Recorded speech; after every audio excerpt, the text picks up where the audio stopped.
Now, unfortunately, Vera is not open for questions now. We will have the questions a little bit later.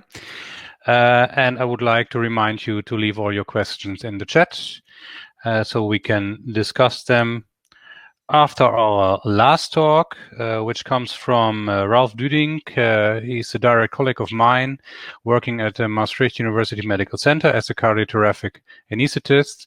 And Ralph was the first EACTA fellow who has finished his fellowship in our center. So we are very proud of him. He did some training in general surgery and ICU before entering anesthesia. And yeah, he will tell us about his experiences and the experiences he made during his fellowship.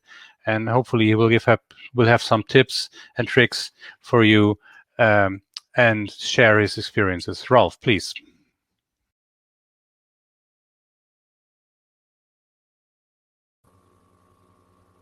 Good afternoon, everybody. First, let me start with introducing myself. My name is Ralph Dudink. I'm a cardiothoracic anesthesiologist in the Maastricht University Medical Center in Maastricht, the Netherlands. And I was actually the first fellow to do the EACTA fellowship in our hospital. And I was asked to give a small report on how did I experience this fellowship and if I have become an expert after this.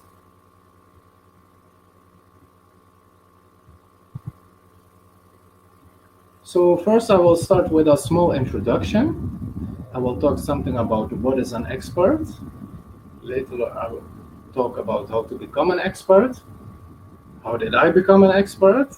I will briefly talk about the EACTA fellowship in cardiothoracic and vascular anesthesia.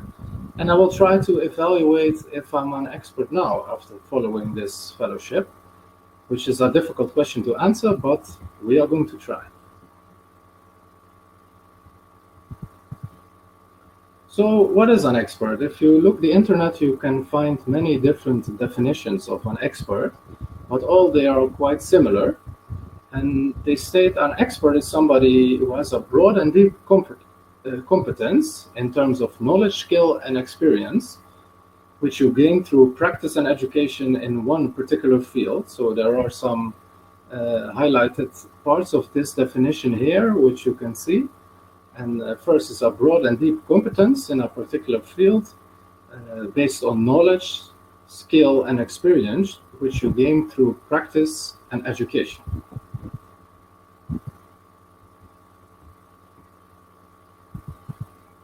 So there are many different models in the internet about experts and how to become an expert. One of the famous one is the Dreyfus model of skill acquisition from the Dreyfus brothers from the University of California in Berkeley in the United States. But all are quite similar. All you start in a novice level, of course, and you gain knowledge and you gain practice and you gain skill. And through time and practice, you reach the level of an expert. I will not go very much into detail of this, but you can see here on this slide how you learn from being a novice to being an expert.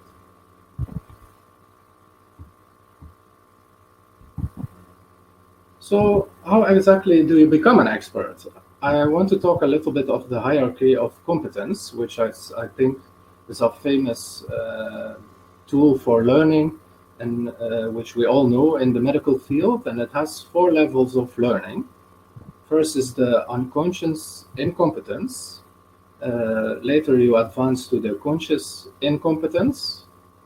After that you advance to the conscious competence, and after that, the last stage of learning, you advance to the level of unconscious competence. And this is something I would really like to talk a little bit more about in detail. So the first level of learning is unconscious incompetence.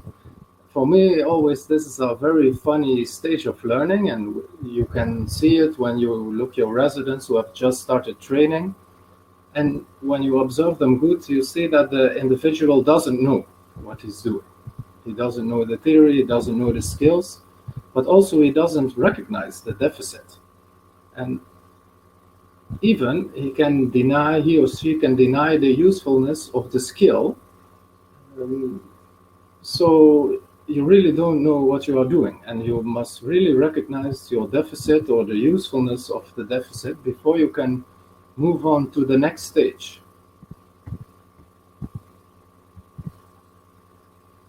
When you have recognized your deficit, you can enhance to the next stage, and that is conscious incompetence, where you actually recognize your deficit and you recognize the value of your skill, but you still need to learn it. So you will make a lot of mistakes during your learning process, and you try to keep practicing and practicing. And if you have managed to go through this stage, you advance to the next one. The next stage, which is conscious competence. Now you really start to know a skill, and you can demonstrate the skill. You have learned something, but it still requires a lot of concentration, and it's maybe broken down into steps. For example, a very difficult procedure like any surgery or induction of a patient for cardiac surgery or whatever surgery, you can break down into different steps and go step by step before it becomes second nature. So you still need heavy conscious involvement before in executing the skill.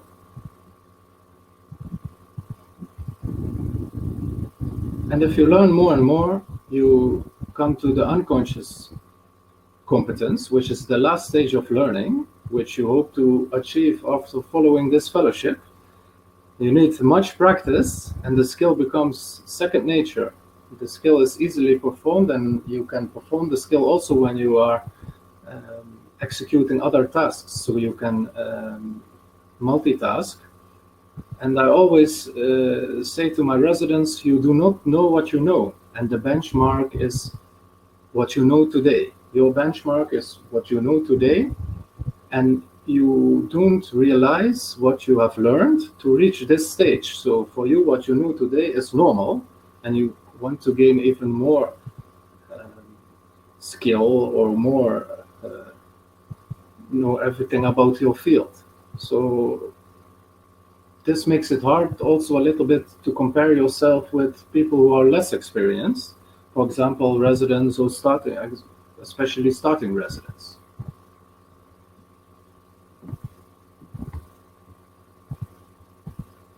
So how did I become an expert? This is a picture of the hospital where I work and where I was trained during my fellowship. It's the Maastricht University Medical Center.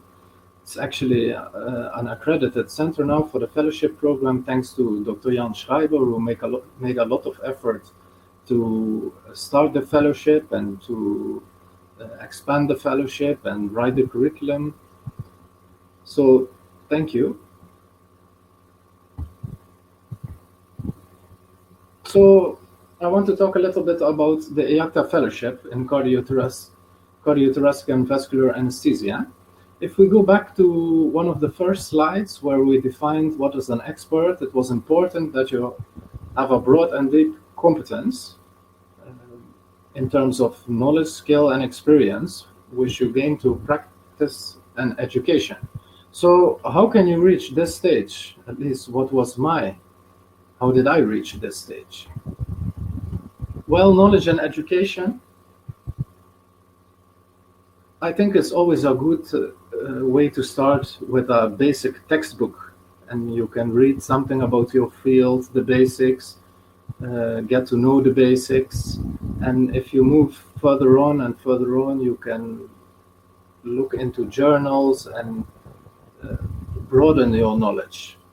Also, you can go to different courses